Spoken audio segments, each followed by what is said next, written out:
তাদের বাংলাদেশের জনগণ, বাংলাদেশের মাটি, বাংলাদেশের ভূমির প্রতি তাদের কোনো বিশ্বাস, কোনো আন্তরিকতা ছিল না। তারা এই দেশটাকে শোষণ, চুরি, বাটপারি করার জন্য আসছিল। এইগুলো করার জন্য এসেই এই যে আমাদের বাঁচার অধিকার, আপনি আমাদের যে সংবিধান ওরা পুড়িয়ে ফেলতে চাচ্ছে, আমাদের যে সংবিধানটা কবর দিতে চাচ্ছে, উদ্দেশ্যপ্রণীতভাবে এই টিকা ব্যবস্থাটাকে প্রাইভেট খাতে দেওয়ার জন্য উনি এই টিকার ভ্যাকসিন ইম্পোর্ট করেন না এবং আমাদের মৃত্যুমুখে দাবিত করেছে।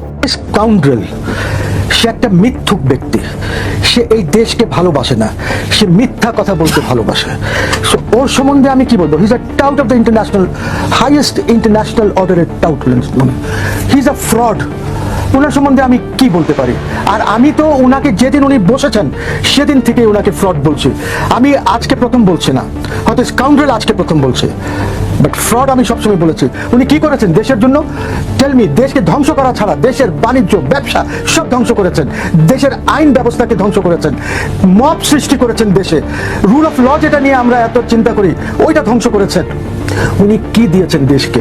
উনি শুধু নিয়েছেন, উনি ইউনিভার্সিটি নিয়েছেন, ডিজিটাল ওয়ালেট নিয়েছেন, উনি ম্যান পাওয়ার লাইসেন্স নিয়েছেন, যেখানে উনি দেখেছেন সুবিধা সেখানেই উনি ঢুকে গেছেন। বাংলাদেশে একটা শিশু মারা গেলে ইউনুসের মামলা হবে। আজকে আমরা যদি সত্য কথা বলতে চাই, ইউনুস কেন 18 মাস থাকলো? উনি 3 মাস থাকবে। উনি সংস্কার করে কে? উনি দেশে আইছে, ওনাকে দায়িত্ব দেওয়া হয়েছে, ওনাকে নির্বাচন দিয়ে চলে যাবে। আজকে যে দেশের অবস্থা, ডক্টর ইউনুস সরকার থাকাকালীন ক্ষমতা নেওয়ার পরে উনি যে হামের টাকা দিল না, যদি একটা শিশু, আমাদের দেশের একটা শিশু মারা যায়, ইউনুসের নামে মামলা হবে।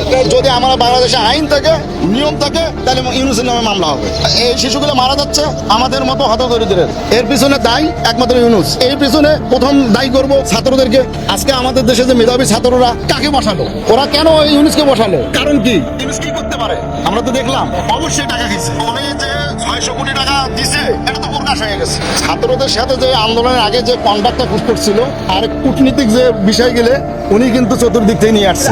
আওয়ামী লীগ, বিএনপি চাই না, বুঝি না। আমার দেশের যে ক্ষতি করবে আমি তার বিরুদ্ধে, আমার দেশে যে আমাদের উপরে অন্যায় অত্যাচার করবে আমরা তার বিরুদ্ধে। আমরা আওয়ামী লীগ আসলো কি বিএনপি আসলো এটা বুঝি না। আমরা চাচ্ছি দেশ যে ভালো চালাবে তার পক্ষে আমরা। যদি তারেক রহমান দেশ ভালো চালায়, ইউনুস আমাদের ক্ষতি করছে, আমরা ক্ষতির কথা বলতেছি। যদি আইন থাকে তো ইউনুসের বিচার একদিন হবে। যারা উপদেষ্টা ছিলেন ইন্টারিম গভর্নমেন্ট এবং তাদের সাথে যারা জড়িত, তারা যেন কোনোক্রমেই এই দেশ ত্যাগ না করতে পারে, কারণ তাদের বিরুদ্ধে দেশ জাতির স্বার্থে ইনকোয়ারি অত্যন্ত দরকার।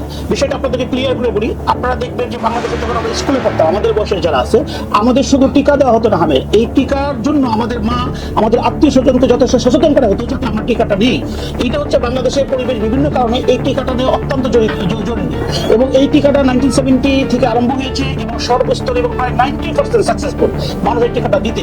কিন্তু একমাত্র ডক্টর ইউনুস ইন্টারিম গভর্নমেন্টে এসে এই টিকার ব্যবস্থাটা বন্ধ করে দিয়েছে এবং আপনার সঙ্গে অবাক হবে, আমি এটা পাবলিক ডোমেইন থেকে বলছি, অথরিটিতে বলছি, এই যে অর্থ যাতে ওনার গ্রামীণ ব্যাংকে থেকে ধরে নিয়ে একটা বয়স্ক লোককে, একটা প্যারালাইজডের মতো, একটা অক্ষম লোককে স্বাস্থ্যমন্ত্রীর মতো দায়িত্ব দিয়েছিল, ওনারও বিভাগে দর্শন করেছিল এবং চিফ অ্যাডভাইজারের অফিসে উনি একটা লেটার দিয়েছিল যে হামির টিকা না আমদানি করা হয়, কিন্তু উনি ইন্টেনশনালি এটা বন্ধ করেছে। কারণ হচ্ছে উনি একটা আউট অ্যান্ড আউট হচ্ছে একটা আনপ্যাট্রিয়টিক, আনইথিক্যাল একজন বিজনেসম্যান। উনি কথা দিয়ে মানুষের মন জয় করতে চায়, কিন্তু ওনার কথার কোনো বাস্তবতা নাই। উনি বেসিক্যালি চেষ্টা করেছেন যে আপনারা জানবেন যে বিশেষ করে যারা আমাদের সমাজে উচ্চ ক্লাসের লোক আছে, তারা বিভিন্ন ধরনের টিকা বিভিন্ন প্রাইভেট হসপিটাল, কর্পোরেট হসপিটাল নিয়ে থাকেন। এই যে আমাদের সাধারণ মানুষের জন্য যে টিকার ব্যবস্থাটা আজকে দীর্ঘদিন যাবত সচেতনতার মাধ্যমে করে আসছিলেন, উনি এটা বন্ধ করে দিয়েছেন যাতে অন্য কোনো প্রতিষ্ঠান অথবা ইনডাইরেক্টলি কমিশন খাওয়া কোনো প্রতিষ্ঠানের মাধ্যমে এটা প্রাইভেটাইজেশন করা যায়। এই জন্য এবং উদ্দেশ্যপ্রণীত ক্রিমিনাল মেন্টালিটি নিয়ে এটা করেছে। বিধায় ওনার সাথে যারা জড়িত আছে এবং সমস্ত ইন্টারিম গভর্নমেন্টের যেহেতু দেশ ত্যাগ করতে না পারে, সেই জন্য রাষ্ট্র পরিচালনার যারা অথরিটি আছে, হোম মিনিস্ট্রি বলেন, যেখানে আপনার পাবলিক অ্যাডমিনিস্ট্রেশন থেকে বলেন, এদের সকলকে আমি নোটিশ দিয়েছি যে ওরা পর্যন্ত দেশ ত্যাগ করতে না পারে এটা যতক্ষণ পর্যন্ত ইনকোয়ারি না হবে। এবং আপনাদের আরেকটি কথা বলি, আপনারা দেখেছেন স্পেশাল অ্যাসিস্ট্যান্ট ছিলেন, সে উনি কিন্তু জার্মানি দেশ ছেড়ে পালিয়ে গেছে। শুধু এটাই শেষ না, উনি যাদেরকে এই দেশে যেমন ইস্ট ইন্ডিয়া কোম্পানি দেশ দখল করেছিল, ঠিক একইভাবে ইস্ট ইন্ডিয়ান কোম্পানি এসেছিল আপনার নদীর মাধ্যমে পানিপথে, আর ওনার সমস্ত অ্যাসোসিয়েশন দেখছে আকাশপথে, এবং তাদের বাংলাদেশের পাসপোর্ট কারণে কেউ চায় না তাদের পাসপোর্ট কোথায় আছে। তাদের বাংলাদেশের জনগণ, বাংলাদেশের মাটি, বাংলাদেশের ভূমির প্রতি তাদের কোনো বিশ্বাস, কোনো আন্তরিকতা ছিল না। তারা এই দেশটাকে শোষণ, চুরি, বাটপারি করার জন্য আসছিল। এইগুলো করার জন্য এসে এই যে আমাদের বাঁচার অধিকার, আপনি আমাদের যে সংবিধান ওরা পুড়িয়ে ফেলতে চাচ্ছে, আমাদের যে সংবিধানটা কবর দিতে চাচ্ছে, যেটা ছুঁড়ে ফেলতে চাচ্ছে, যেটা মুক্তিযুদ্ধের মাধ্যমে অর্জিত, সেইখানে যে রাষ্ট্রের স্পেশাল যে আইন আছে, যেটা ফান্ডামেন্টাল আইন, যেটা রাষ্ট্রের প্রিন্সিপাল, সেখানে আর্টিকেল 15 এন্ড আর্টিকেল 18 দেখবেন যে এই টিকা দেওয়া মেডিকেল ব্যবস্থা রাষ্ট্রের প্রাইমারি এবং প্রাথমিক দায়িত্ব, সবচেয়ে এসেনশিয়াল একটা ডিউটি। উনি এখানে সমস্ত কিছুকে ইগনোর করে ব্যক্তিগতভাবে লাভবান হওয়ার জন্য, প্রাইভেট খাতে এটাকে দেওয়ার জন্য এইটা উনি করেছেন। যে কারণে আজকে সমস্ত জাতি, বিশেষ করে ছোট ছোট বাচ্চারা, শিশুরা যারা 6 মাস বয়সে হামের জন্য খাচ্ছে, তাদের টিকা মাথার মুখ বন্ধ করবে। এই জন্য আমি আমাদেরকে লেগাল নোটিশ দিয়েছি যে কোনো ক্রমে যেন ওনারা দেশ ছেড়ে না যায়। তাদের এই থ্রুতে জানি ওনারা যে এখানে কতটুকু ইন্টেনশনালি, ওনারা কতটুকু ক্রিমিনালি, কতটুকু উদ্দেশ্যপরিতভাবে জাতিকে পিছিয়ে দেওয়ার চেষ্টা করছে, যেখানে আমাদের জানমালের তো নিরাপত্তা দূরের কথা, মৃত্যুর মুখে ধাবিত করছে। এই জন্য ওনাদের বিরুদ্ধে এই ইনভেস্টিগেশন অত্যন্ত এসেনশিয়াল, এবং ইনভেস্টিগেশনের সাথে আমরা জানি কোনো ভাবে টেস্ট করতে না। আর উনি নোবেলের শান্তি পুরস্কার প্রাপ্ত হয়ে বাংলাদেশের দরিদ্র উনি জাদুঘরে পাঠিয়ে দিবেন, উনি এসে একটা চিঠি দেওয়া সত্ত্বেও, আমি আপনাকে অথরিটি নিয়ে বলছি যে একটা চিঠি আমরা রিটেডকে উল্লেখ করবো এবং কোর্টকে বলবো সেই চিঠিটা কোর্টের কাছে দাখিল করার জন্য, যাতে কনসার্ন অথরিটি দাখিল করে, যেখানে চিঠি দেওয়া হয়েছিল যে হামের টিকা ইম্পোর্ট করা হয়, সেখানে উনি ইম্পোর্ট করেন নাই। উনি যেখানে গ্রামীণের শেয়ার কমিয়ে নিজের শেয়ার বাড়িয়েছেন, নিজেকে ট্যাক্স পেয়ে একজন নাগরিক করেছেন, যেখানে উনি বিভিন্ন ধরনের আদম ব্যাপারের মতো লাইসেন্স উনি নিয়েছেন, তারপরে বলবেন যে এই টিকা উনি ইম্পোর্ট করার ব্যবস্থা করেন নাই, টিকা দেওয়ার ব্যবস্থা করেন নাই, পাবলিক অ্যাওয়ারনেস সচেতনতা চেষ্টা করেন, যে কারণে আজকে জাতি এক চরম বিপর্যয়ের মধ্যে যাচ্ছে। তারপরে আপনারা ওনাকে বলবেন যে আপনার কাছে কি প্রমাণ আছে? এর চেয়ে কি প্রমাণ পাবেন যেখানে মানুষ মারা যাচ্ছে? নাকি এটাকে ইরাক, কি বলে, ইরানের মতো ওই যে আমেরিকা বোম ফেলানোর পরে বলবেন যে একটা বোম ফেলাচ্ছে, আপনার লোক মারা যাচ্ছে, এটা একটা প্রমাণ পেলাম। উনি out and out আনপ্যাট্রিয়টিক and ethical একজন বিজনেসম্যান। ওনার উদ্দেশ্য হচ্ছে দেশের গরিব মানুষকে মেরে বিজনেস করা। আমি আপনাকে বলি, ডক্টর ইউনূস সাহেব যে নোবেলের শান্তি পুরস্কার পেয়েছে, গ্রামীণের একটা মেম্বার জাতির কাছে উপস্থাপন করে দীর্ঘ 46 বছর তার সচ্ছলতা বেরিয়ে আসছে, একটা চিকিৎসার ব্যবস্থা করেছেন, একটা হসপিটাল করেছেন, এবং ওনার গ্রামীণের যে ব্যাংকগুলো, সেখানে একটা প্রাইমারি এইড আছে কিনা, যেখানে প্রাথমিক চিকিৎসা দেওয়া, এগুলো আপনার পাবেন না। যে গ্রামীণ ব্যাংকের হচ্ছে ম্যাক্সিমাম মেম্বার হচ্ছে আমাদের মা বোনেরা, তাদের যে ম্যানেজমেন্ট হয়, ঋতুস্রাব হয়, সেটার জন্য একটা স্যানিটারি ন্যাপকিনের ব্যবস্থা উনি করেছেন কিনা।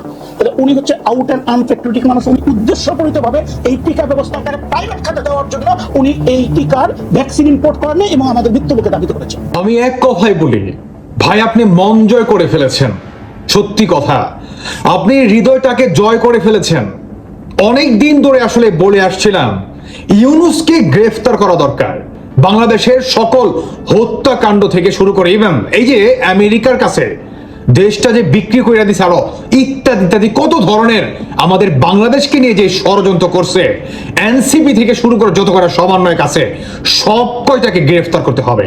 ইউনূস যাতে কোনোভাবে দেশ ত্যাগ না করতে পারে। দর্শক বন্ধু, শুধু এখানে না, আমি বিশেষ করে লক্ষ্য করব আওয়ামী লীগের যত সতীর্থরা আছে, সহযোদ্ধারা আছে, আওয়ামী লীগের যত কর্মীরা আছে, আপনাদের প্রতি বিশেষভাবে অনুরোধ জানাবো এই ভিডিওটি প্রচন্ড পরিমাণে শেয়ার করবেন। কেননা এই ডক্টর ইউনূসের অধীনে কিন্তু আওয়ামী লীগের পুরো তছনছ হয়ে গেছে। ম্যাটোকুলাস ডিজাইন, খুন খারাপি, হত্যা, রাজানি, পুলিশ গণহত্যা, আরো ইত্যাদি ইত্যাদি। এটা কিন্তু ভুলে গেলে চলবে না। এই স্বৈরাচার ইউনূস যাতে দেশ ত্যাগ না করতে পারে, সেই দিকে আমাদের কঠোরভাবে লক্ষ্য রাখতে হবে। এই আইনজীবীকে সেলুট জানাই। বাংলাদেশের জনগণ থেকে শুরু করে সকলেই বর্তমান বুঝে গিয়েছে এই ইউনূস সরকার, উনি উনার নিজেকে ভিআইপি আপনার ঘোষণা দিয়ে সরকারি যেই আইন সেটিকে পরিবর্তন করে 3 মাসের জায়গায় 1 বছর নিয়ে গেছে ওনার প্রটোকল দ্বারায়। কতটা ভয়ে আছে উনি, এবার ভাবুন, যাতে ওনাকে গণহারে পিটুনি দিয়ে কোনো হত্যা না করে ফেলে, সেটার জন্য এই আইন উনি গোপনে চুপিসারে সংশোধন করে নিজের ওপরে নিয়ে আসছে। বুঝতে পেরেছেন? সাধারণ মানুষকে বলবো, বিশেষ করে আমার আওয়ামী লীগের সহযোদ্ধাদের বলবো, এই ভিডিওটি বিশেষভাবে সবাই শেয়ার করে জানান দিন ইউনূস যাতে কোনোভাবে দেশ ত্যাগ না করতে পারে। এই যে বর্তমান হামের টিকা থেকে শুরু করে আরো ইত্যাদি ইত্যাদি অনেকদিন আগে থেকে কথা বলে আসছে, তবে একজন লয়ার পেলাম যে নাকি আমাদের হয়েই কথা বলছে। এই স্বৈরাচার ইউনূসের বিরুদ্ধে আমাদের সকলের রুখে দাঁড়াতে হবে। জয় বাংলা, জয় বঙ্গবন্ধু।